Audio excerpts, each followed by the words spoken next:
Well, Right. it's 9 o'clock, so let's begin. This is Software Security 3, a topic that I'm very excited about. I'm going to go over a little bit of housekeeping first. The format of this session and many of the others is that there will be presentations that are 5 minutes each. We have 6 papers, so that will take up the first 30 minutes. And the question, answers, and discussion will all take place in the second 30 minutes. And we hope there are lots of questions and discussion items. If you can use the chat session for that purpose, that will be wonderful. And if you are not actually speaking, it will help if you keep your microphone muted. I I know from personal experience of having my dog barking in the middle of a presentation, it's not a good thing. So we are all ready. I'll introduce each paper in order, and the speaker is welcome to repeat their name because I will probably get some of them wrong. The first presenter is Tim Menzies, who will be presenting Omni Automated Ensemble with Unexpected Models Against Adversarial Evasion Attack. So, Tim, you have the floor. Thanks very much. So I'm Tim Menzies. This is work by my former grad student, Rui Xu, who now has graduated and moved on to industry with Patrick Xi and Laurie Williams. Now, the thing to note about this particular work is that it's impossible. There's a whole class of research that says what I'm about to show you doesn't work. And what we're talking about is white box attacks where the attacker and the defender have access to the same data. And one of the horrible conclusions in recent years is that the attacker doesn't have to know how the defender is defending his stuff.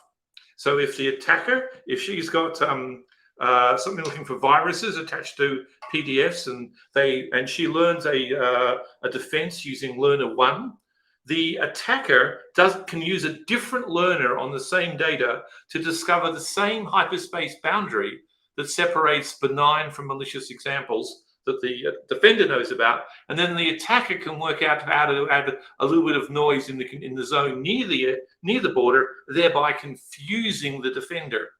So what we're going to say is, contrary to much prior work, we think that with large-scale ensembles, we can make it harder for the attackers to guess the decision boundaries. And what we're going to say is, don't just assume all the ensemble methods are different. Pick weird options. Now, if you look at the options inside these, say, neural network deep learners, here's just a list of some of the options inside it, and it's literally billions of options. Now, when you look at prior work where people have tried to confuse the attacker with a more confusing internal structure using, hyperparameter optimization, they've done, a few dozen options here. What we're good at NC State is exploring through thousands and millions of these options. And what we found is if we explore through a very large space of options, we can find defense strategies that defend against the attacker, even when the attacker has access to the same information as the defender. So what we want to talk about is unexpected options. What we want to talk about is methods that know. So if you think about what an optimizer does, there's decisions you're making over here concerning, decisions you're making over here about your hyperparameter optimization, and that goes into the objective space showing results. And normally the attacker will assume you are rational and you'll pick something with highest recall and lowest false alarm.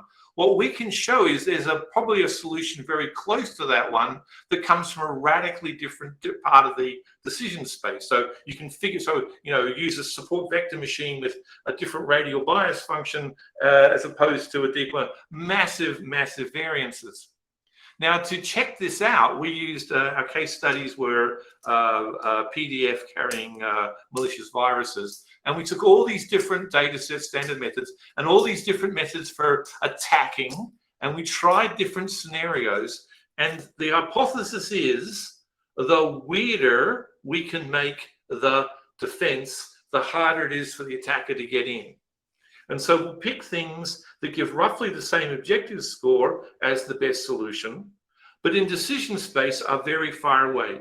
And if our hypothesis is correct, our ability to repel defenders will increase the weirder we pick things. And that's exactly what's happening here. Here is the distance in the decision space between using things very close to the decisions that lead to the optimum result. And over here, we're picking something that's within close to the optimum result, but its decisions are really far away. And this is the post-attack accuracy. And these different colors are different ways of attacking. So it's our same treatment all the way through for all these different ways of defending against the system, of attacking a system. The weirder we can make the internal space, the more odder is our choice internal space, the better we can defend. Now, as I say, the most important thing about this whole work is that it shouldn't work. If you read the security literature, there's so many people that will tell you explicitly that ensembles do not improve the ability to defend against malicious attack. To which we reply, you've probably only tried, in the order of dozens of different variants. We've tried thousands to millions. And so what we recommend is configure your learner, your defender, with radically different options and jump between them using a far distance. And that's the talk. Thank you so much.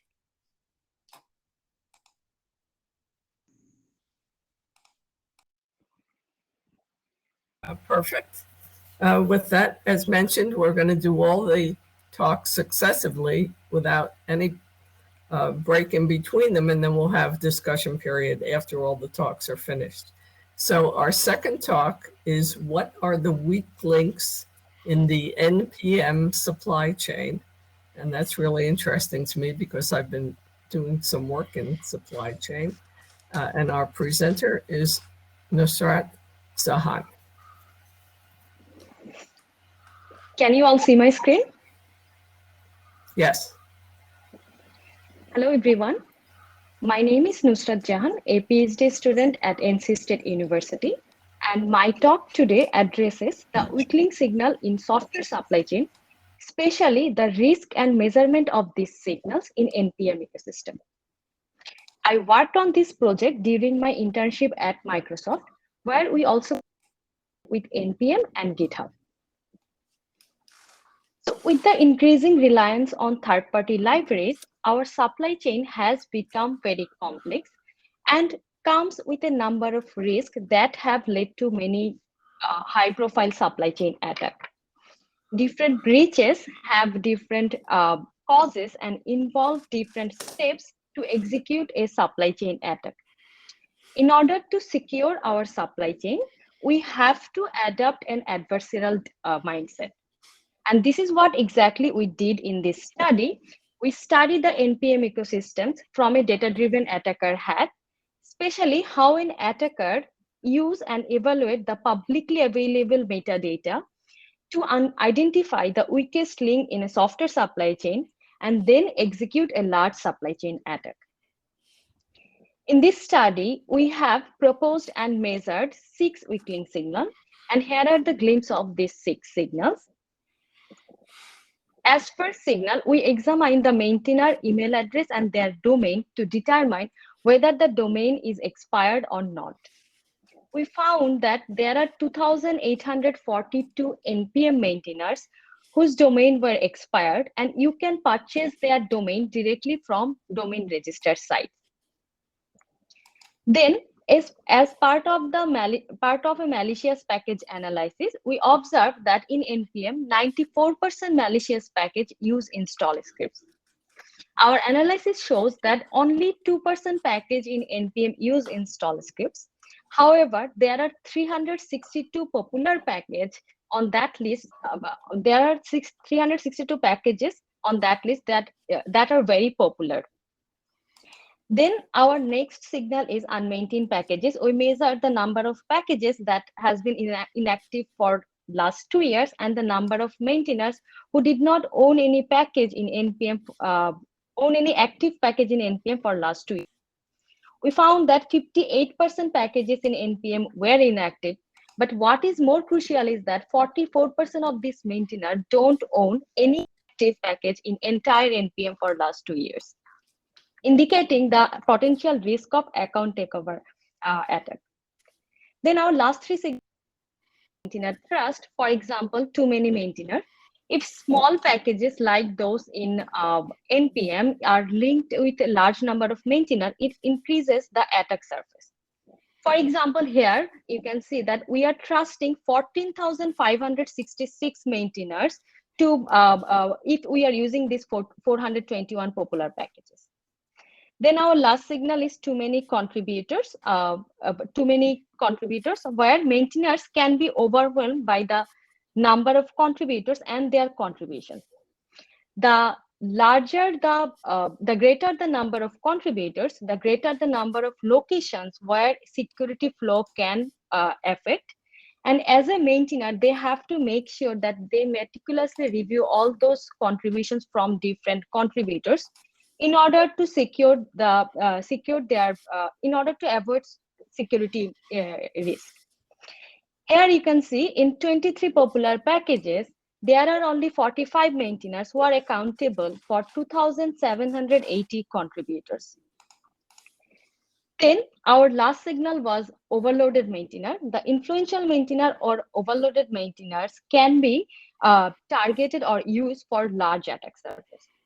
And we found that in NPM, 52% packages were owned by only 4,743 maintainers. And also we have to remember that these maintainers are not only responsible for their packages, they are also responsible for the security of the dependencies that they have used.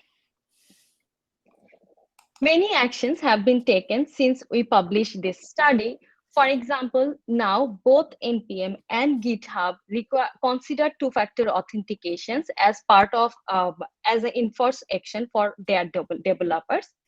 Also, we had different media coverage of this study, and now we have seen that security specialists are promoting these weak link signals as part of their software supply chain security check. And also very recently, there are 2 tools that has been implementing our weak link signals as part of the automated software supply chain security. I would love to discuss this project with you anytime, and there are more interesting finding of our paper. You can find it in our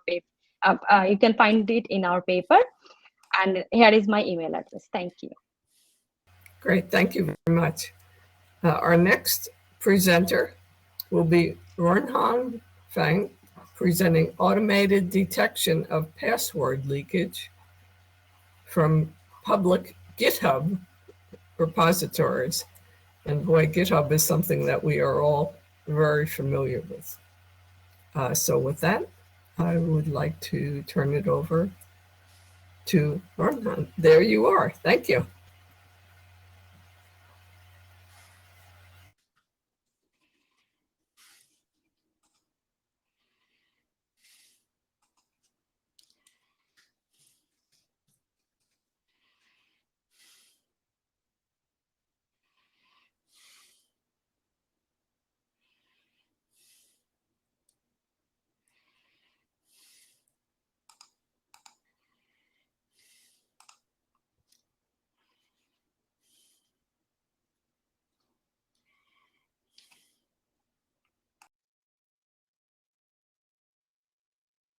We're not hearing you.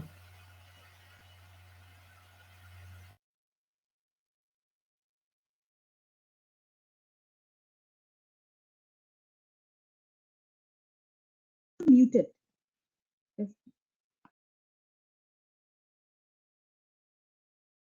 You need to unmute your mic at the bottom of the screen.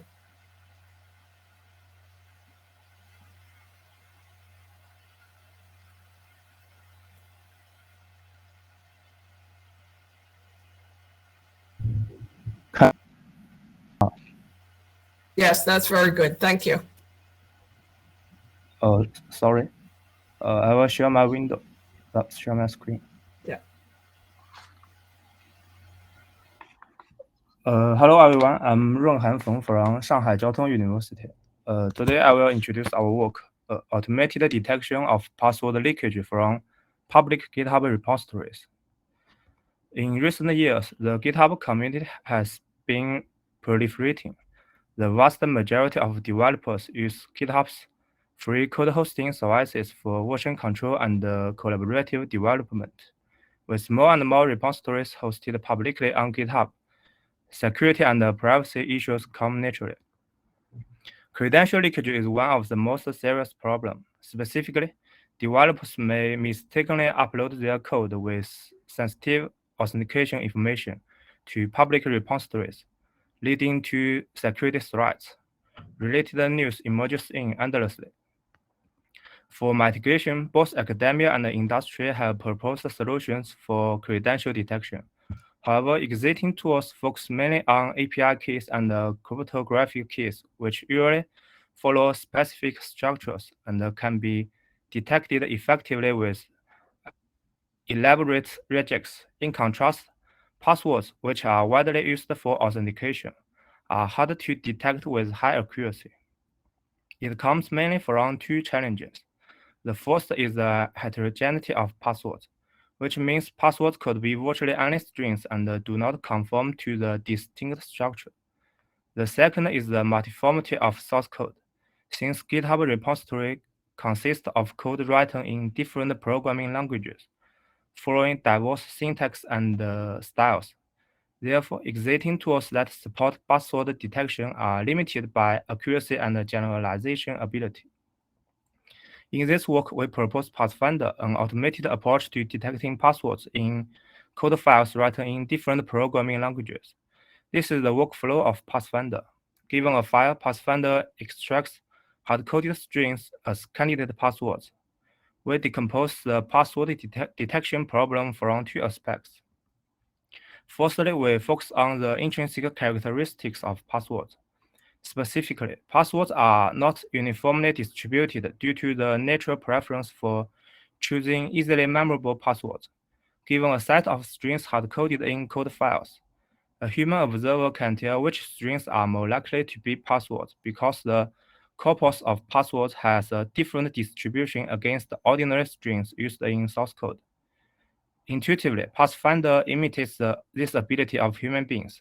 We use a deep learning model, that is the password model, to extract the intrinsic characteristics of textual passwords and give a prediction whether the candidate is a password or not. Besides the intrinsic characteristics, we found that the code snippets surrounding passwords usually share similar semantics and structures.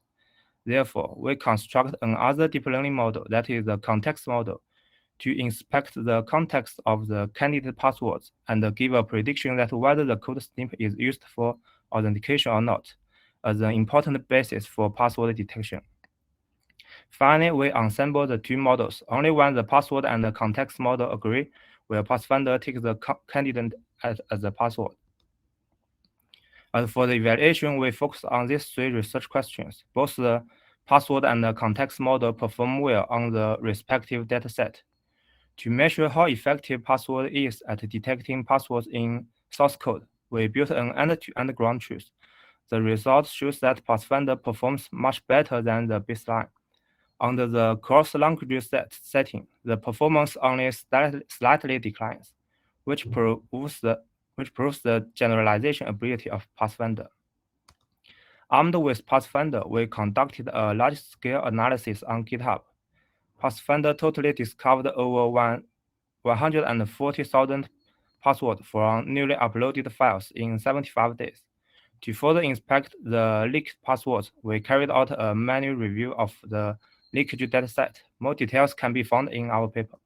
To sum up, we propose Pathfinder, an automated approach to detecting passwords in code files written in different programming languages. Pathfinder models both the intrinsic characteristics and the context semantics of passwords to achieve high detection precision. We conducted a large-scale analysis on password leakage on GitHub, which shows that password leakage is pervasive. Thanks for your attention.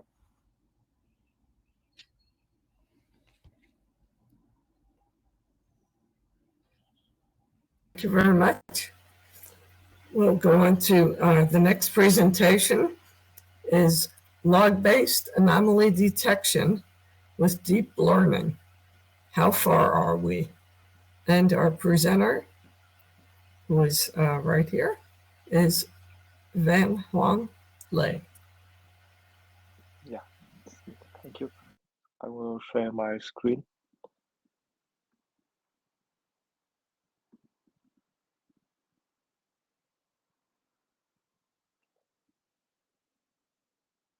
Oh, sorry.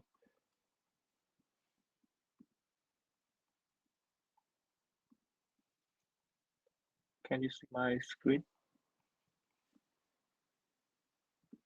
Hello? Oh, can you hear me?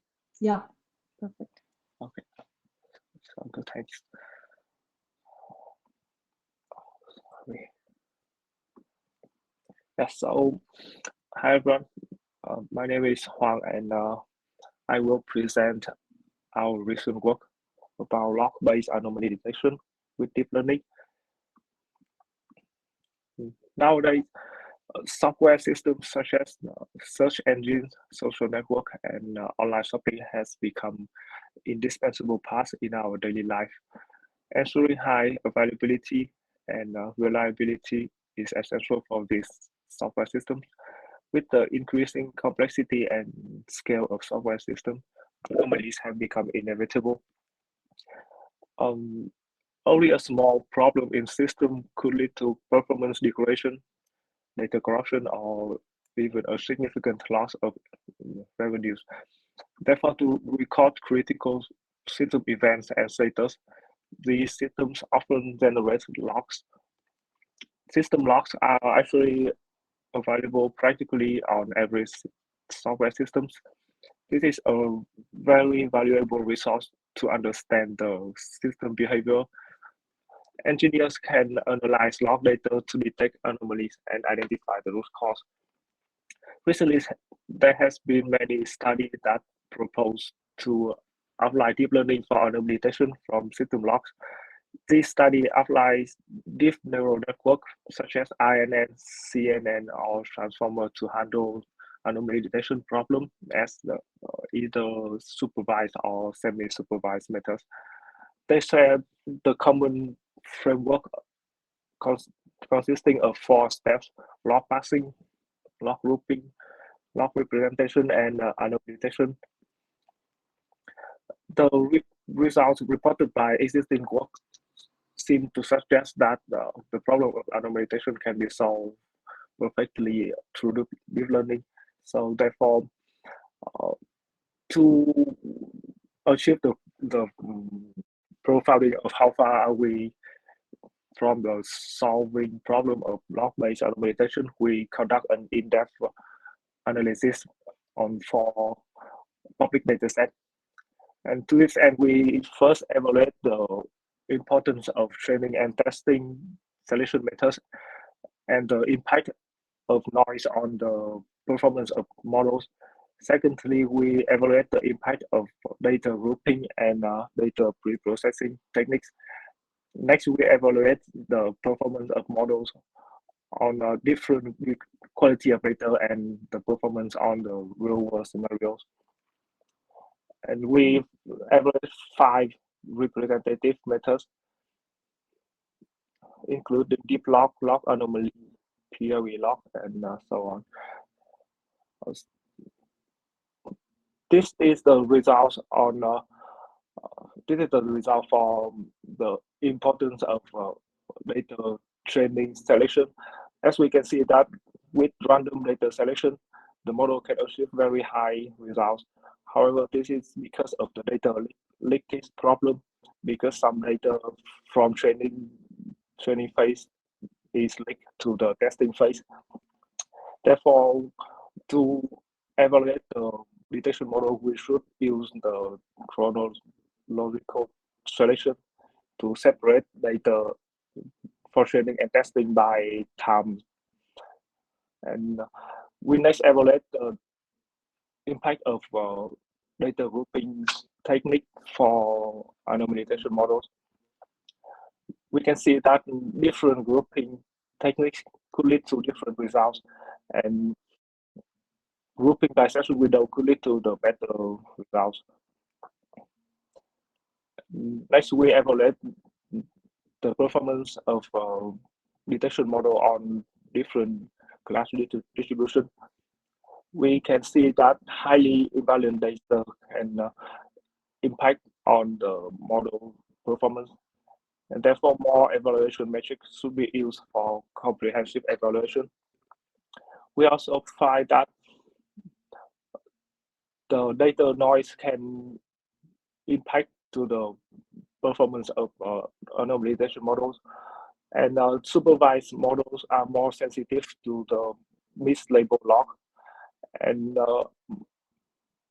the methods that use semantics vectors can better handle the log parsing error as well as the data noise from the pre-processing phase. And based on our finding, we suggest following possible research work that include to evaluate the model on a variety of data sets and to propose a model that can work with limited label data, and the model can have the ability to early detect the anomalies and how and the model to work with the evolving of log in system. And also we suggest that a possible research work about to discover more relation among the log events. So in summary, we have point out that log-based anomaly detection is important, and we have investigated several aspects of model evaluation that might be overlooked by existing study, and we suggest some possible future work. And for the detail you can find at the paper. Thank you for listening. Okay, thank you very much. Our next paper is Rotten Apples, Spoiled Bunch, an Anatomy of Google Play Malware. And our presenter is Michael Cao, who is here with us right now.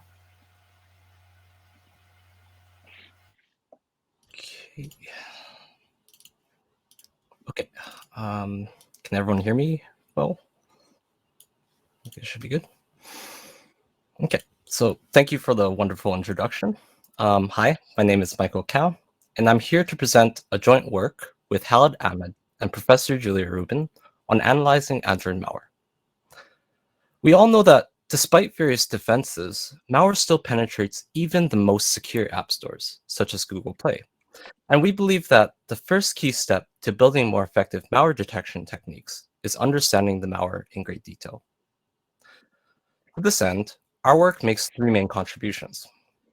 First, it provides a large dataset of recent malware for the research community. Second, it provides an in-depth characterization of the malware, including classification of components contributing to the malicious behaviors, and detailed interactions between the components in the form of a malware flow signature. Lastly, it provides a systematic analysis of malware detection tools with respect to the identified malware characteristics and gaps in knowledge and current tool capabilities. We analyze and characterize the collected malware along 5 dimensions shown on the slide. The first captures event conditions, and these are different application entry points that begin a malicious execution. The second captures check conditions that have to be satisfied for an application to reach this malicious behavior. The third are the payloads, which are the actual harmful behaviors of the applications. Next, we list techniques that applications employ to avoid detection by the user, for example, by changing the app icon. And last but not least, there are code properties of the malware, such as code location and implementation language. Let me now walk you through a few insights from our analysis. We observed that while malware often hook malicious code on app launch, around 1/3 of the payloads are not triggered by the app launch. Instead, they're activated on certain system events, which means that they're harder to reach at testing time. Malware also employs a variety of check conditions that aim to guard the malicious payload from executing until the time is right. We observed several exciting conditions. For example, some apps read accelerometer data, to check if the device is real based on detecting walking movements from the user. These events are hard to simulate at testing time, which is probably one of the reasons these apps bypass Google's defenses to start with. And some events are not even possible when an app is tested on an emulator. We also observed that the order in which events executes matters. For the example on this slide, the payload will be triggered only if the network status is changed before the app launch. That's because the network status change event sets a value in shared preferences, which is further used as a condition that guards the malicious payload on app launch. We call this a cross-path data dependency, which occurs in 40% of malware in our dataset. Analyzing such dependencies is needed to actually trigger the malicious behavior at testing time. However, this scenario is hard to handle for many static and dynamic tools. For example, tools that force app execution towards a malicious payload typically use symbolic execution to resolve the constraints on a malicious path. To scale the analysis, they analyze each application entry point separately, which is not effective for apps with cross-path data dependencies. Finally, for the malicious payloads the apps execute, information stealing and ad abuse were by far the most frequent in our dataset. We also observed several newer behaviors, such as turning users' devices into a farm for collaboratively mining cryptocurrency, or replacing the content on the clipboard with the malicious developer's wallet address when a user copies their own address from a message or another app. When looking at tools, more than 50% of them perform generic malware detection, typically using machine learning. However, in many cases, the malicious functionality cannot be expressed with generic features such as permissions and API calls. Moreover, malware implements benign functionalities that will further confuse the generic malware detection approaches, possibly tipping the classification outcome towards the benign class. Only around 20% of tools focus on identifying a particular type of payload, with the majority of them focusing on information stealing. While this is indeed one of the most frequent payloads in our dataset, the other ones did not receive the same amount of attention. To conclude, we collected a large set of malware penetrating the Google Play Store, performed a detailed analysis of its characteristics, and also analyzed the capabilities of existing malware detection tools. We made all our analysis results and annotated apps available to support further research and tool evaluation studies. Thank you for listening, and I am, or my co-authors, are happy to answer any questions. Thanks. Very good. Thank you very much. With that, we will go to the last presentation in the session before we get into our discussion period. So we are starting and ending, well, almost starting and ending with papers that relate to NPM. And here we have a very novel title, What the Fork? Finding Hidden Code Clones in NPM. And our speaker is Elizabeth Wiss. Hello. Elizabeth. My name's Elizabeth Wiss. I'm a PhD student at the University of Kansas, and I'll be presenting me and my colleagues' work titled What the Fork? Finding Hidden Code Clones in NPM. The high-level takeaway of this work is that we analyze the NPM package ecosystem and investigate an understudied phenomenon wherein package codebases are copied and re-uploaded to the repository. And we find that this phenomenon poses issues of security and usability. Hence, we construct Unwrapper, a detection pipeline capable of identifying copied codebases and restoring missing provenance information so as to mitigate these issues. Our work contributes to the security and usability of a crucial part of software development, the software supply chain, which is the flow of code dependencies from software development to deployment. The software supply chain exposes a vector for harm wherein the compromise of a third-party library or dependency can impact both developers and end users. We focus our study on NPM as it's the world's largest open source package repository, hosting over 1.9 million JavaScript packages. Because NPM packages incorporate many dependencies, NPM poses concerns of software supply chain compromise. There's two important details of NPM packages that have implications relevant to this work. First is that it's known that some packages contain vulnerabilities, and these vulnerabilities can be identified with NPM's auditing feature. And second is that NPM lacks a mechanism for forking packages. This lack of an explicit fork gives rise to an understudied phenomenon wherein a package creator copies an existing code base, potentially modifies it, and then re-uploads the code base to the repository. In essence, this uploads a code clone, which is a copied code repository that lacks an explicit mechanism linking back to its source repository. We term this phenomenon shrink-wrapped clones because they're often analogous to the shrink-wrapping feature of NPM, by which package installations can be locked into older versions, forgoing any future updates. Sometimes shrink-wrap clones are identical to the packages they clone, but more often they exhibit syntactic and/or semantic modifications, which make them challenging to identify. Critically, these shrink-wrap clones lack provenance information, which poses two key issues. First is that the increased package confusability. Their existence makes it harder for developers to distinguish between packages and to select the correct packages they intend to install. Second is that they perpetuate poorly maintained, less vetted code. Shrink-wrap clones have the potential to duplicate and obscure code issues, and further, we find that they often lack regular updates and scrutiny as compared to their source packages. These issues can be addressed, however, by identifying the missing link between clones and their source packages. When this provenance link is restored, it enables three key features. First is issue discovery propagation, so that issues discovered in a source package can also be identified and disclosed in clone packages. Second is improved code transparency, so it's easier to see where a piece of code came from and how it evolved over time. And third is more informed package selection, so that when a developer seeks to install a package, they know which packages are clones and they can more easily identify the package they intend to install. In this work, we show that shrink-wrap clones and their missing provenance links can be identified with Unwrapper, a tunable heuristic-based shrink-wrap clone detection pipeline for NPM. Unwrapper is comprised of three phases that operate as follows. First, an NPM interface automatically fetches newly uploaded packages for clone analysis.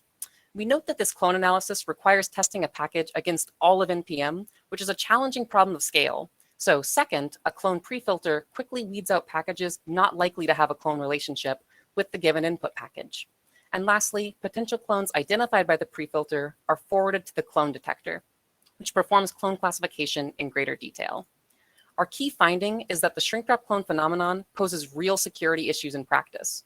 Using Unwrapper, we analyze a subset of NPM and identify up to 6,292 previously unknown shrink-wrap clones. Critically, we find that 37% of identified clone packages are more vulnerable than the most up-to-date version of their source packages, and in 3% of identified clones, existing tooling cannot detect these vulnerabilities because they're obscured by the cloning process. Our work shows that shrink-wrap clones and their provenance links can be identified, which mitigates the issues they pose. But we believe that this functionality should be officially supported by language-based package repositories via a provenance-preserving mechanism for forking packages. Further, tools like Unwrapper could aid in enforcing that shrink-wrap clones are identified and converted to forks. In conclusion, the shrink-wrap clone phenomenon studied in this work impacts the security and usability of the software supply chain. We show that shrink-wrap clones can be identified, which restores missing provenance information and mitigates the issues they pose. We believe that this work is an important first step towards improving the hygiene of language-based package repositories impacted by the shrink-wrap clone phenomenon. Thank you. We have lots of additional details and analysis in our full presentation and paper if you're interested, and I'm very excited to answer your questions. My email's right there, and I'd love to take questions now as well. Thank you. Great.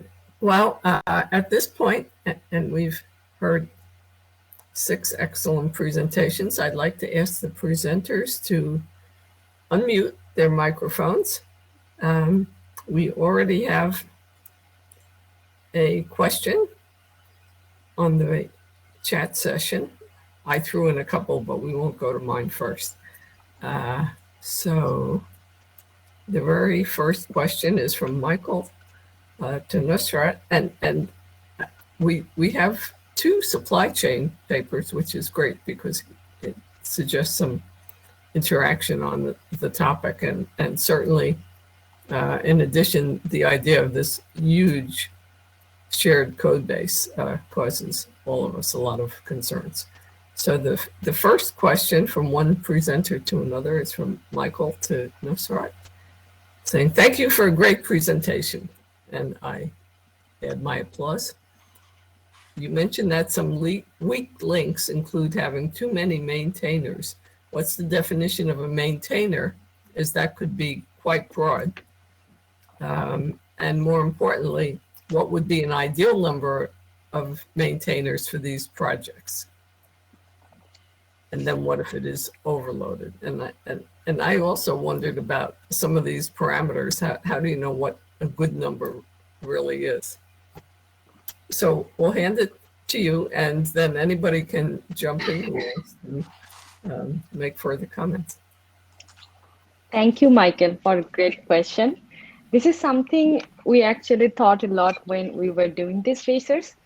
That okay, first let me answer the first question. What is the definition of a maintainer? In NPM, there are two parameters. One is maintainer and contributor. So if you are tagged as a maintainer in NPM, you can publish a package in NPM, or you can publish new version of a package. So you have the read and write permission, and you can read and write permission, and you are an owner of that package. And it may varies from ecosystem to ecosystems or version control to version control system. So for NPM, if someone is tagged as a maintainer who own the package and can and has the read and write permission, we consider them as a maintainer. As for the second question, this is a subjective part, and we totally agree with this part in our paper as well, because the number of maintainer can vary project to project, and depend on the size of the package. It is possible that we may need large number of maintainers. Let's say, for example, Windows, they have a lot of owner or maintainers that is maintaining the Windows operating system, right? But in NPM, when we looked into their pattern, we found that we analyzed in total 1.5 million NPM package for this project, and the average maintainer rate was 1.7. And which makes sense because in NPM, the packages are very small. And we also compared their file size and the package size, like whether it varies. If a package has a large number of maintainers, do they have a large package? We did not find any significant change on those packages. And also that not many packages in NPM actually own like 400 maintainers, or let's say 100 maintainers. So what we did in that study, since first we saw that there are 1.7 maintainers an average in 1.5 million package. Then we looked into top 1% package where they had a sorted by number of maintainers, and we only picked those packages for as our data set for further analysis, like whether these are abnormal or abnormal or not. And this is what we did. And also, just to mention why having too many maintainers is a weak link, because as I have mentioned that it increased the attack surface. And we have seen supply chain attack example when the attack was neutralized or resolved, the people or other maintainers actually removed the maintainers list. Probably initially they had 18 maintainers, and after the attack, they removed total 10 maintainers and stuff. So historically we have seen, but another thing we couldn't prove in that paper, that whether all the malicious package had a history of having too many maintainers or not, because NPM does not contain the metadata. If a package is malicious, they just remove the package and they don't contain any metadata. So this is something where we need more research, and we are collecting metadata for malicious package from NPM now, and this is something we can probably discuss more in future research. Great. There's another question for you, but before we get to it, I'm going to jump to a different question, one of mine, so that we can get some other involvement. What if and this is about the deep learning paper. What if the deep learning algorithm is hacked? Do you have a way of detecting the anomalies that can result from the hack? Thanks for your question. So first, for now, our work focus on detect the system anomalies, which is the unexpected behavior that happen in any software system. And for now, our data set is in supercomputers or distributed system, and we don't have any data sets about deep learning right now. And for now, the anomalies is mainly from like a NOT interruption, or a component is unavailable, or a network or a network disconnection. And for deep learning algorithm, like deep learning framework, for now we didn't investigate the anomalies in deep learning framework, and maybe in the future work this is a possible future work, because for now there is a lot of deep learning framework, and the deep learning framework can be hacked and can have anomalies, and then in the future we will try to conduct research about this. Thanks. Yeah, we have a lot of open questions in that area right now. Yes. So back to supply chain, and right now it is a fascinating topic. So there's a question and then a couple of comments. So the next question on supply chain is also to you, Nassar. Whether you read the question in Security, a paper rather, in Security 4, where they proposed a classifier. Do you want to comment on that? Yeah, thank you, Lorenzo. Actually, Adriana and I worked together on these two projects, and during our internship, Adriana did her internship at GitHub. So as far as I remember, Adriana did a predictor for malicious NPM code, and from our part, what we did, we tried to identify weak link from metadata, not from the code. Only thing, if I'm not wrong, only thing that might overlap, it is install scripts. But she actually looked into the content of install scripts, and I looked into if a package JSON file contain install scripts in NPM. So I haven't read the recent paper of Adriana, but when I was there and doing the work, we only thing that overlapped in our work was install scripts. But she looked into the code and I looked into the metadata. That's the. But I will read the paper if we have any other overlap. But yeah, thank you. Making a couple of notes for myself, because I've recently given a couple of webinars on supply chain, and there are probably more coming up. So I have some homework to do. We have some comments from Tim.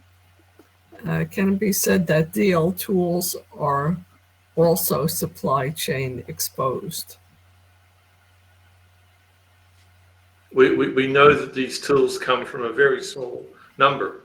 And if we look at recent MSR papers, we know that these tools have a set of interesting properties. They're often from research groups, undervalidated, underexplored.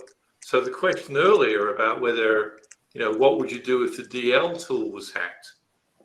That's also a supply chain problem.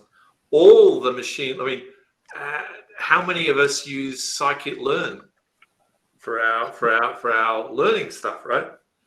So the supply chain reaches into everything.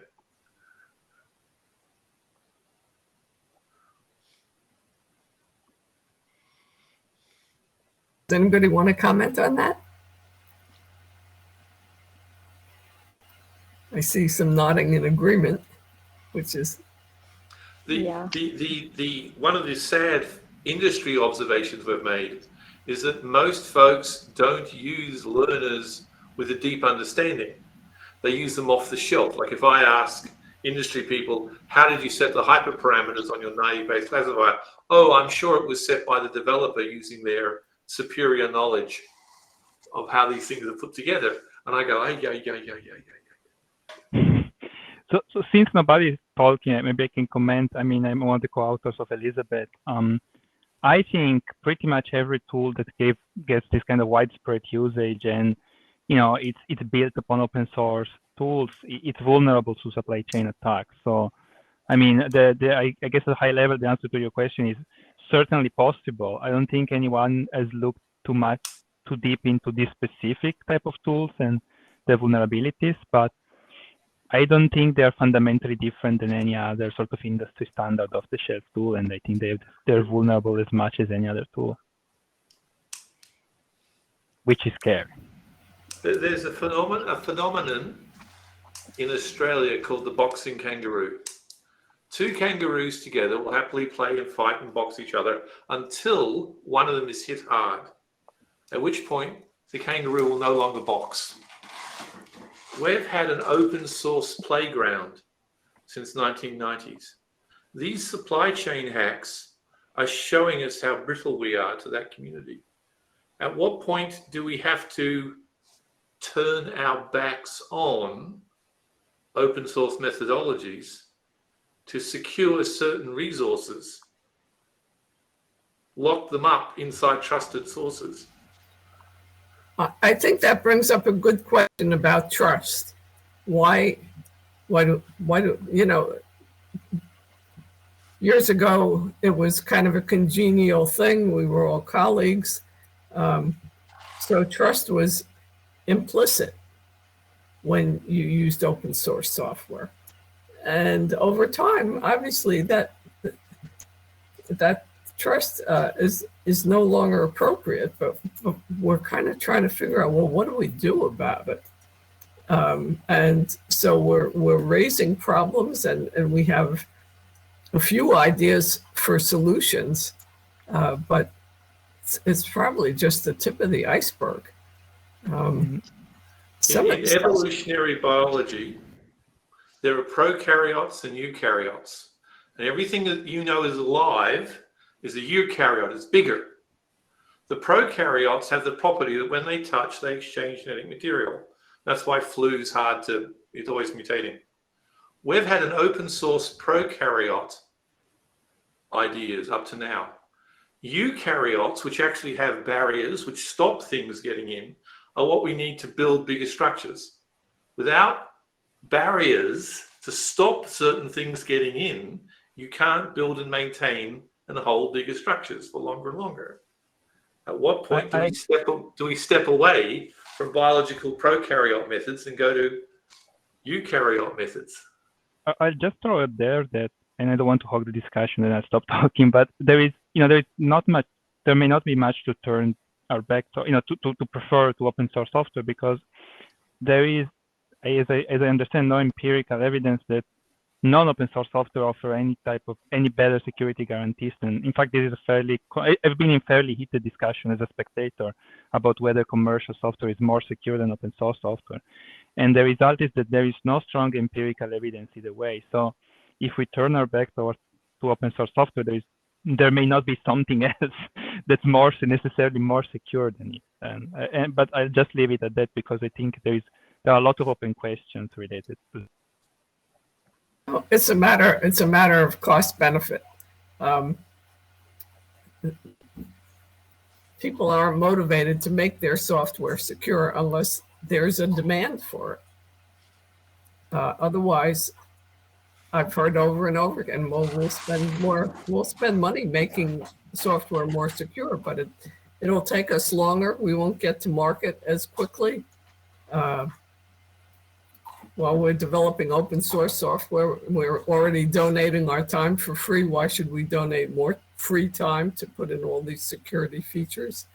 And it's amazing to me that some organizations think the solution is to buy insurance to help them pay ransoms or to help them recover or whatever it may happen to be, rather than to actually demand that the software be secure in the first place. That is over probably the last 30 years, the environment that we have evolved to, and by and large that users and developers in the supply chain have accepted.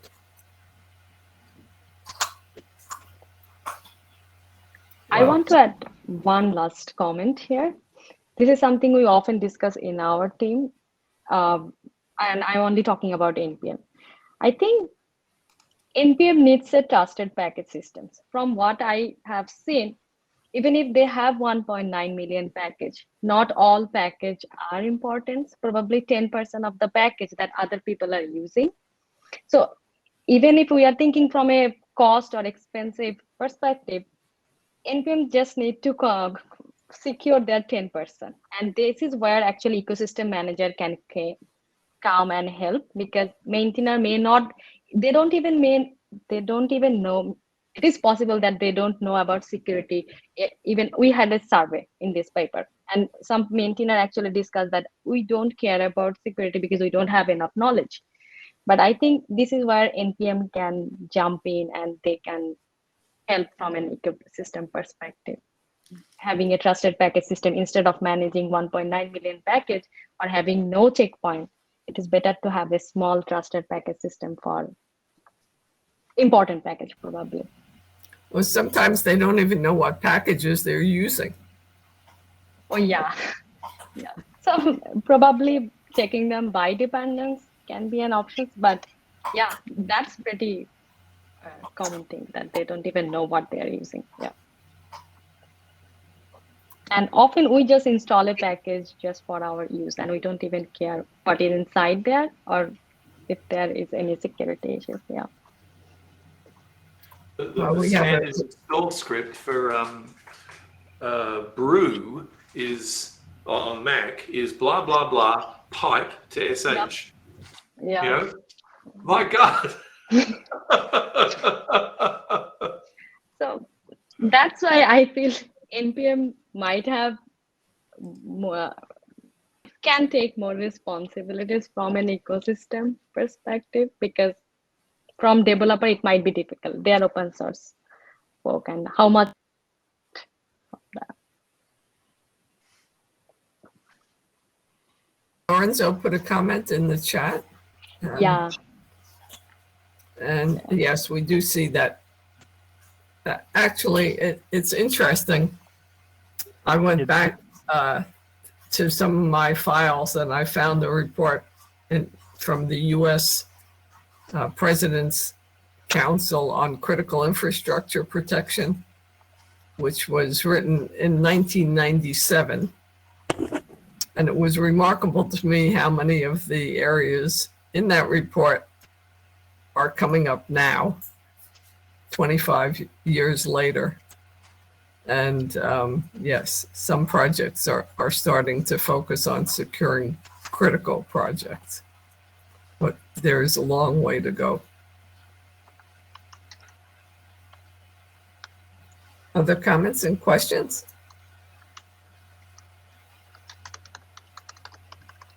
Elizabeth, I saw you nodding your head a few times. Did you want to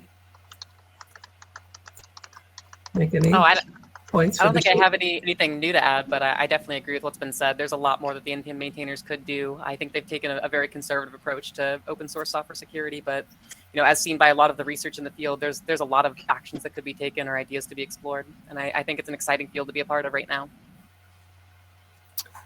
Well, one thing for sure, there's a lot of research work for us to do.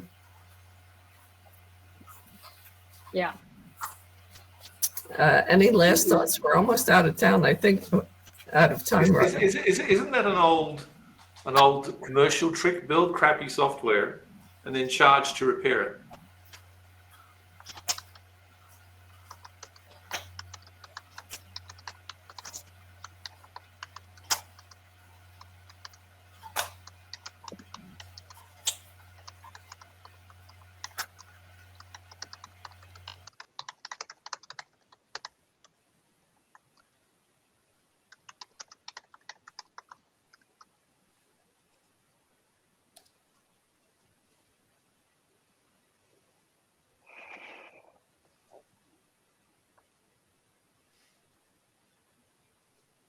I think at that point though, like, why even charge to repair? Just, I don't know, abuse the system, leak credentials, take everything, and just and then, I don't know, sell that data instead.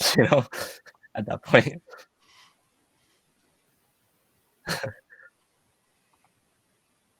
It's about leaked passwords and the lack of authentication mechanisms.